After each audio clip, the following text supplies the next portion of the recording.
Bonjour à tous. Bon, comme la couleur de ma coque est toujours au centre de mes débats intérieurs, j'ai mis juste un voile de noir sur le gris pour montrer un petit peu ce que ça donne.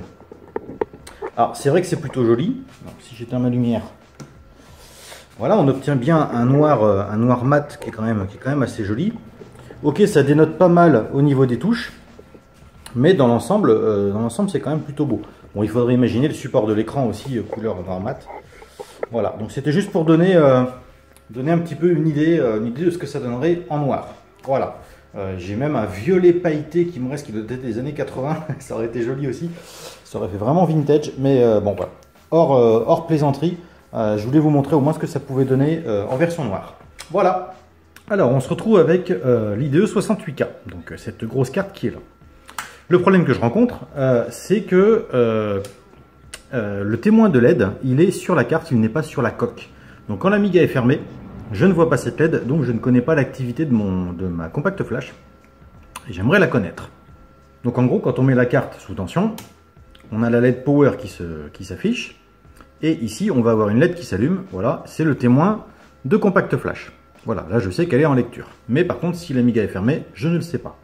Ce qu'on peut voir par contre, c'est que à côté de cette LED, ici, on a donc la LED qui est là, on voit que l'alimentation ici, sur LED 3, on voit qu'il y a un plus qui arrive à cette borne-là, et donc un moins qui doit arriver à celle-ci. Donc par déduction, si on branche une LED ici, on doit avoir le même effet que la LED qui est là. Donc pour ça, je vais souder une LED directement, et on va voir si ça fonctionne. Donc voilà, je viens de souder donc deux pattes mâles pour pouvoir mettre une prise femelle. Au bout, j'ai mis un adaptateur sur lequel on peut brancher une LED. Voilà. Et donc, si je démarre, la power s'allume et j'ai bien mon signal. Hop. Voilà, j'ai bien mon signal qui arrive sur la petite LED. Du coup, je vais utiliser ces petits supports-là, qui sont des petits supports caoutchouc dans lesquels va s'incorporer, ou s'intégrer plutôt, la LED. Donc je vais faire un petit trou dans la coque, juste pour laisser passer cette petite LED. À la base, ce que je voulais faire, c'était relier ce fil-là à la LED power du clavier. Donc désactiver la LED power et la brancher sur ce fil-là. Comme ça, le LCD, quand il est allumé, sert de power. Une fois que l'activité compact flash est lancée, eh bien c'est la LED power du clavier qui donne le signalement. Le problème, c'est qu'il n'y a pas assez de puissance développée par la LED de l'IDE 68K pour faire fonctionner celle du clavier de l'Amiga 500. Donc malheureusement, je ne peux pas le faire. Bonjour à tous, nous sommes le mercredi 31 juillet. Et ben, j'ai quand même pas mal avancé sur ma coque d'Amiga 500 Plus.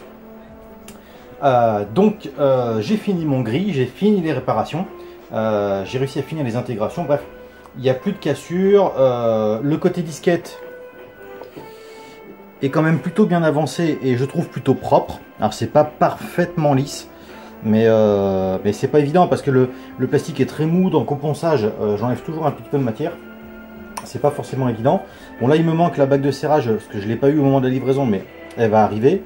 Donc là on voit donc où se met la clé USB, le cadran qui est là, qui donc s'affiche.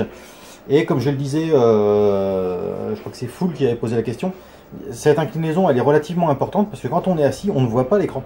Enfin ce type d'écran là on les voit pas. Donc légèrement incliné on les voit plutôt bien. J'ai intégré la LED de la compact flash ici, donc si je redémarre l'Amiga, hop.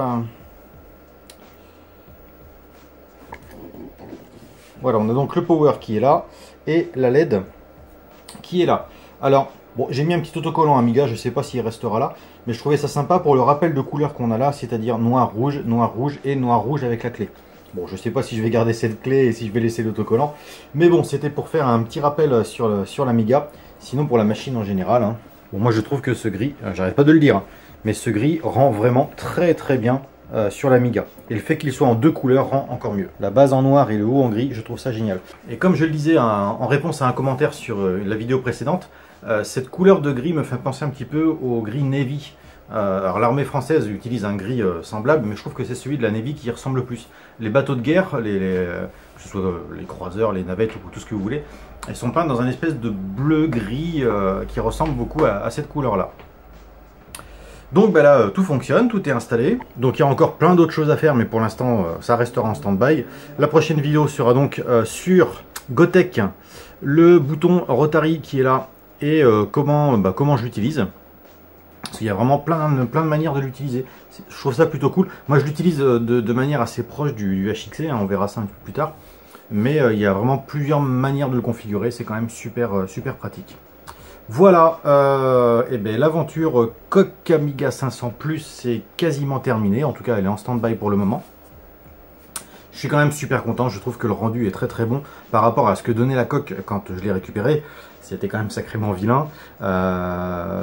Pour répondre à Marc qui me demandait combien d'heures j'ai passé sur la coque, mais je peux pas quantifier ça en fait, parce que j'ai commencé, quel jour on est? On est mercredi. Faudrait que je regarde un petit peu dans l'historique des vidéos parce que j'ai complètement zappé, mais j'ai dû y passer l'équivalent de au moins 2 à 4 heures par jour, au moins 3 jours d'affilée. Mais donc ça ferait ouais, oh non, je sais pas, c'est plus de 6 heures. On va compter une dizaine d'heures. Une dizaine d'heures de travail pour arriver à en arriver au stade actuel. Donc voilà. Donc prochaine vidéo, et ce sera donc sur le fameux Gotek. Et puis sinon, comme d'habitude, hein, je vous remercie d'avoir regardé cette vidéo et je vous dis à très bientôt.